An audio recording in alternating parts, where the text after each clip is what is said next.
പ്രിയമുള്ളവരെ, ദുഷ്ചിന്തകൾ ഗർഭം ധരിച്ച് പാപത്തെ പ്രസവിക്കുമെന്ന് പറയുന്നത് എത്രയോ ശരിയാണ്. അത് തന്നെയാണ് എന്റെ കഥയും. വിശുദ്ധ ഗ്രന്ഥത്തിലെ ദാനിയേലിന്റെ പുസ്തകത്തിൽ നിന്നെടുത്ത ഒരു സംഭവ കഥയുടെ പുനരാവിഷ്കരണമാണ് എന്റെ കഥ സൂസന്ന. കഥ പറയുന്നതിന് മുമ്പ് ബൈബിളിൽ പറയുന്ന ഇതിന്റെ പശ്ചാത്തലം ഒന്ന് കേൾക്കാം. യോവാക്കീം എന്നൊരുവൻ ബാബിലോണിൽ ജീവിച്ചിരുന്നു. ഹിൽക്കിയയുടെ മകളും അതീവ സുന്ദരിയും ദൈവഭക്തിയുമായ സൂസന്നയെ അവൻ വിവാഹം ചെയ്തു. അവളുടെ മാതാപിതാക്കൾ നീതിനിഷ്ഠരായിരുന്നു. മോശയുടെ നിയമമനുസരിച്ച് അവർ തങ്ങളുടെ മകളെ എല്ലാ കാര്യങ്ങളും പഠിപ്പിച്ചിരുന്നു. യോവാക്കീം വളരെ സമ്പന്നനായിരുന്നു. വീടിനോട് ചേർന്ന് ഒരു വിസ്തൃതമായ ഒരു ഉദ്യാനം ഉണ്ടായിരുന്നു. അവൻ എല്ലാവരെയും ആദരണീയനായതിനാൽ യഹൂദർ അവനെ കാണാൻ വരിക പതിവായിരുന്നു. അക്കൊല്ലം ജനത്തിന്റെ ഇടയിൽ നിന്നും 2 ശ്രേഷ്ഠന്മാർ ന്യായാധിപന്മാരായി നിയമിക്കപ്പെട്ടു. അവരെ പറ്റി കർത്താവ് അരുളി ചെയ്തിരുന്നു: ബാബിലോണിൽ നിന്നും ജനത്തെ ഭരിക്കേണ്ടവരും ന്യായാധിപന്മാരുമായ ശ്രേഷ്ഠന്മാരിൽ നിന്നും അകൃത്യം പുറപ്പെട്ടു. അവർ കൂടെ യോവാക്കീമിന്റെ വീട്ടിൽ പോയിരുന്നു. വ്യവഹാരങ്ങൾ ഉള്ളവർ അവരെ സമീപിക്കുമായിരുന്നു. ഇനി കഥയിലേക്ക് കടക്കാം. പ്രൗഢയായ ബാബിലോൺ. അവിടെ വളരെ വൃത്തിയുള്ള ഒരൊറ്റയടി പാതയിലൂടെ 2 പേർ തിടുക്കത്തിൽ നടന്നു വരുന്നു. അലുക്കത്ത് പിടിപ്പിച്ചോരാടകൾ അണിഞ്ഞവർ, അധികാര ചിഹ്നങ്ങൾ മേനിയിൽ പേറിയോ, ആലോചിച്ചുറപ്പിച്ചു കാതിൽ മന്ത്രിച്ചു. അതിലൊരു ചതിയുടെ ഗന്ധമുണ്ട്, അതിലൊരു ചതിയുടെ ഗന്ധമുണ്ട്. ബാബിലോണിന്റെ പ്രകൃതി രമണീയത ആസ്വദിക്കുവാൻ ഒട്ടും താല്പര്യമില്ലാത്ത മട്ടിൽ വളരെ ഗൗരവമേറിയ ആലോചനയിൽ മുഴുകിയ 2 പേർ. മനോഹരമായ അവരുടെ വസ്ത്രങ്ങൾ കണ്ടാൽ അവരുടെ സ്ഥാനമാനങ്ങൾ സൂചിപ്പിക്കുന്നു. അവർ നടന്ന് സൂസന്നയുടെ കൊട്ടാരത്തിലെത്തി. സൂസന്നയെ കുറിച്ച് പറഞ്ഞാൽ കളങ്കം വെടിഞ്ഞുള്ള മനമാണവൾക്ക്, നാഥനെ വാഴ്ത്തിടും തൃപ്താണവൾക്ക്, കാരുണ്യം തുളുമ്പിടും മുഖമാണവൾക്ക്, കണ്ടിടാം ദൈവത്തിൻ ചൈതന്യം കണ്ണിൽ, കണ്ടിടാം ദൈവത്തിൻ ചൈതന്യം കണ്ണിൽ. ആര് കണ്ടാലും അവളെ ഒന്ന് നോക്കിപ്പോവും. അത് അവളുടെ കുറ്റമല്ല. കതിർക്കുല വിരിഞ്ഞുള്ള ഗോതമ്പിന്റെ നിറമാണ് അവൾക്ക്. പനങ്കുല പോൽ കറുത്ത കാർക്കൂന്തൽ, ദേവദാരു പൂത്ത പോൽ ഷാരോണിലെ പൂവ് പോലെ അത്ര മനോഹരിയാണ് അവൾ. അവളുടെ പ്രാർത്ഥനയ്ക്ക് ഫലമായി ദൈവം കൊടുത്ത സമ്മാനമാണ് ഭർത്താവായ യോവാക്കീം. വളരെ ശാന്തനും സൗമ്യനും ദൈവഭക്തനുമാണ് അദ്ദേഹം. ശാന്തമായി നീങ്ങുന്ന അവരുടെ ജീവിതം ആരെയും അസൂയപ്പെടുത്തുന്നതായിരുന്നു. ദൈവം നൽകിയ മക്കളോടൊപ്പം ദൈവത്തെ നിരന്തരം വാഴ്ത്തിപ്പുഴത്തുന്ന സ്നേഹത്തോടുകൂടിയുള്ള അവരുടെ ജീവിതം ദൈവ തിരുമുമ്പിൽ പ്രീതികരമായിരുന്നു.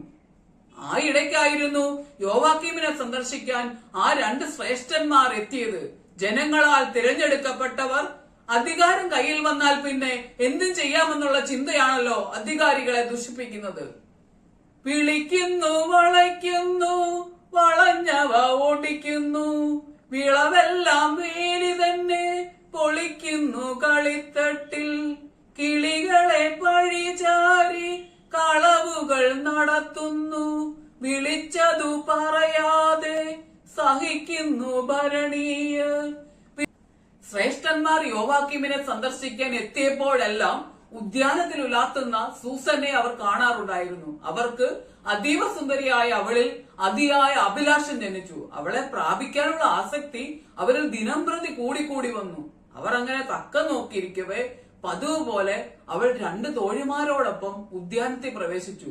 വലിയ ചൂടായിരുന്നതിനാൽ അവൾ കുളിക്കുവാൻ ആഗ്രഹിച്ചു.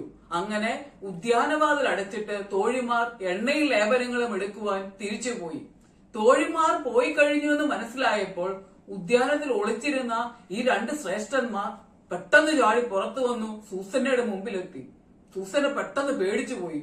പേടിച്ച 2 കുഞ്ഞാട് പോലവേ മൊഴിമുട്ടി നിന്നിതാ കമ്പിത ഗാത്രിയായി, മൊഴിമുട്ടി നിന്നിതാ കമ്പിത ഗാത്രിയായി, എന്തിനും പോന്നരാ മർത്യർക്ക് മുമ്പിലായി, അമ്പേ ഭയന്നവൾ യാചിച്ചു പുത്രി പോൽ, അമ്പേ ഭയന്നവൾ യാചിച്ചു പുത്രി പോൽ, അരുത് അരുത്, ഈ ദാസിയോട് കരുണ കാണിക്കണം. നിങ്ങളുടെ മകളെ പോലെ നിങ്ങൾ എന്നെ കരുതണം.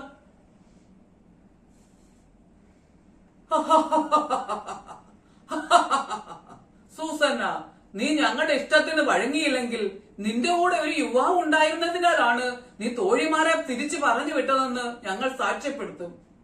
ഓ, എനിക്ക് വയ്യ എന്റെ ദൈവമേ. എല്ലാ തരത്തിലും ഞാൻ അകപ്പെട്ടു. സമ്മതിച്ചാൽ എന്റെ മരണമാണ്. സമ്മതിച്ചില്ലെങ്കിൽ ഇവരിൽ നിന്ന് ഞാൻ രക്ഷപ്പെടുകയുമില്ല. ദൈവ തിരുമുമ്പിൽ പാപം ചെയ്യുക എന്നതിനേക്കാൾ നല്ലത് ഇവർക്ക് വഴങ്ങാതെ ഇവരുടെ കെണിയിൽ പെടുന്നതാണ്. ഓടി വരണേ, ഓടി വരണേ, രക്ഷിക്കണേ, രക്ഷിക്കണേ, സൂസന്ന ഉച്ചത്തിൽ നിലവിളിച്ചു. ശ്രേഷ്ഠന്മാർ ഓടിച്ചെന്ന് ഉദ്യാനവാതിൽ തുറന്നിട്ടതിന് ശേഷം അട്ടഹസിച്ചു. ആ അട്ടഹാസം കേട്ട് വീട്ടിലെ വേലക്കാരും തോഴിമാരും എല്ലാരും ഓടിക്കൂടി. ശ്രേഷ്ഠന്മാർ പറഞ്ഞത് കേട്ട് അവർ ലജ്ജിച്ച് തല താഴ്ത്തി. തന്റെ പ്രിയപ്പെട്ട ഭാര്യയെ രക്ഷിക്കാനുള്ള ഒരു മാർഗവും നമ്മുടെ യോവാക്യമിന് മുമ്പിൽ തെളിഞ്ഞു വന്നില്ല. അടുത്ത ദിവസം സൂസനെ കൊല്ലുവാനുള്ള ആലോചനകളുമായി നമ്മുടെ ശ്രേഷ്ഠന്മാരെത്തി. ജനത്തോട് അവർ പറഞ്ഞു, സൂസനെ കൊണ്ടുവരുവിൻ. അവൾ ബന്ധുക്കളോടും മക്കളോടും മാതാപിതാക്കളോടും ഒപ്പം അവൾ എത്തി. അവളുടെ സൗന്ദര്യം ആസ്വദിക്കുവാൻ മൂടുപടം മാറ്റുവാൻ അവർ ആജ്ഞാപിച്ചു. തലയിൽ നിന്ന് മൂടുപടം മാറ്റിയപ്പോൾ അവർ അവളുടെ തലയിൽ കൈകൾ വെച്ചു. ആ സമയം സൂസന്ന സ്വർഗത്തിലേക്ക് കണ്ണുകൾ ഉയർത്തി ദൈവത്തോട് നിലവിളിച്ചു. അപ്പോൾ ആ ശ്രേഷ്ഠന്മാർ പറഞ്ഞു, ഞങ്ങൾ ഉദ്യാനത്തിലൂടെ നടന്നു പോകവേ ഇവൾ ഒരു യുവാവുമായി ആലിംഗബദ്ധരായി നിൽക്കുന്നത് ഞങ്ങൾ കണ്ടു. ഞങ്ങളെക്കാൾ ആരോഗ്യ ദൃഢഗാത്രനായതുകൊണ്ട് ഞങ്ങൾക്ക് അവനെ കീഴ്പ്പെടുത്തുവാൻ സാധിച്ചില്ല. അവർ കേട്ടുനിന്നവരെല്ലാം അത് വിശ്വസിച്ചു. കാരണം പറയുന്നത് ശ്രേഷ്ഠന്മാരും ന്യായാധിപന്മാരുമായിരുന്നു. അങ്ങനെ സൂസനെ കൊല്ലുവാൻ മരണത്തിന് അവർ വിധിച്ചു. അപ്പോൾ സൂസന്ന അത്യുച്ചത്തിൽ നിലവിളിച്ചു, നാഥനാം ദൈവമേ, നിൻ മുൻപിലി ഞാൻ തെറ്റില്ലാത്തുമായി നിൽക്കുന്നിതാ. സ്വീകരിക്കൂ എൻ കണ്ണീർ കണങ്ങളെ, നിന്ദാസി മരണത്തെ ഏറ്റുവാങ്ങാം. നിന്ദാസി മരണത്തെ ഏറ്റുവാങ്ങാം. കർത്താവ് അവളുടെ നിലവിളി കേട്ടു. അവൾ കൊലക്കളത്തിലേക്ക് നയിക്കപ്പെട്ടപ്പോൾ ദാനിയേൽ എന്നു പേരുള്ള ബാലന്റെ പരിശുദ്ധമായ ആത്മാവിനെ ദൈവം ഉണർത്തി. അവൻ ഉച്ചത്തിൽ വിളിച്ചു പറഞ്ഞു, ഇവളുടെ രക്തത്തിൽ എനിക്ക് പങ്കില്ല. ഇസ്രായേൽ മക്കളെ, നിങ്ങൾ ഇത്ര പോഷന്മാരാണോ? വിചാരണ നടത്താതെയും വസ്തുത ഗ്രഹിക്കാതെയും നിങ്ങൾ ഇവിടെ ശിക്ഷിക്കുന്നത് എങ്ങനെ? വിചാരണക്കായി തിരിച്ച് വിചാരണ സ്ഥലത്തേക്ക് കൊണ്ടുവരുവിൻ. ദാനിയേൽ 2 ശ്രേഷ്ഠന്മാരെ മാറ്റി നിർത്തി. ഒരുവനെ വിളിച്ച് ജനമധ്യത്തിൽ നിർത്തിയിട്ട് ചോദിച്ചു, ഏത് വൃക്ഷത്തിന്റെ ചുവട്ടിൽ വെച്ചാണ് ഇവളെ ആലിംഗബദ്ധരായി നിങ്ങൾ കണ്ടത്? കരയാമ്പൂവിന്റെതെന്ന് അവൻ മറുപടി പറഞ്ഞു. അടുത്തവനോടും ഇതുപോലെ തന്നെ ചോദിച്ചു. അവൻ പറഞ്ഞു, തഴച്ചു വളരുന്ന ഒരു കരുവേലകത്തിന്റെ ചുവട്ടിൽ വെച്ചാണ് ഇവളെ ഞങ്ങൾ കണ്ടതെന്ന്. അപ്പോൾ കൂടിയിരുന്നവർ അത്യുച്ചത്തിൽ അട്ടഹസിക്കുകയും നിലവിളിക്കുകയും ചെയ്തു, ഇവരെ വിട്ടുതരിക, ഇവരെ വിട്ടുതരിക, ഞങ്ങൾ അവരെ കൊല്ലട്ടെ, കല്ലെറിയട്ടെ, അവർ വിളിച്ചു പറഞ്ഞുകൊണ്ടിരുന്നു. കാരണം ഇവർ കള്ളസാക്ഷ്യം പറയുന്നുവെന്ന് അവരുടെ വാക്കുകൾ കൊണ്ട് തന്നെ ദാനിയേൽ തെളിയിച്ചു. അങ്ങനെ ശ്രേഷ്ഠന്മാർ മരണശിക്ഷയ്ക്ക് വിധിക്കപ്പെട്ടു. സൂസന്നയും യോവാക്കീമും കുടുംബവും ദൈവസ്തുതികൾ ഏറ്റുപാടി.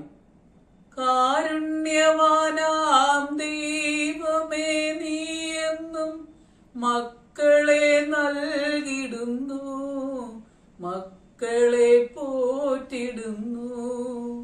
ദൈവമീ ഭൂവിൽ മനുഷ്യന്റെ ഹൃത്തിൽ കഥനത്തെ സന്തോഷം ആക്കിടുന്നു, കഥനത്തെ സന്തോഷം ആക്കിടുന്നു.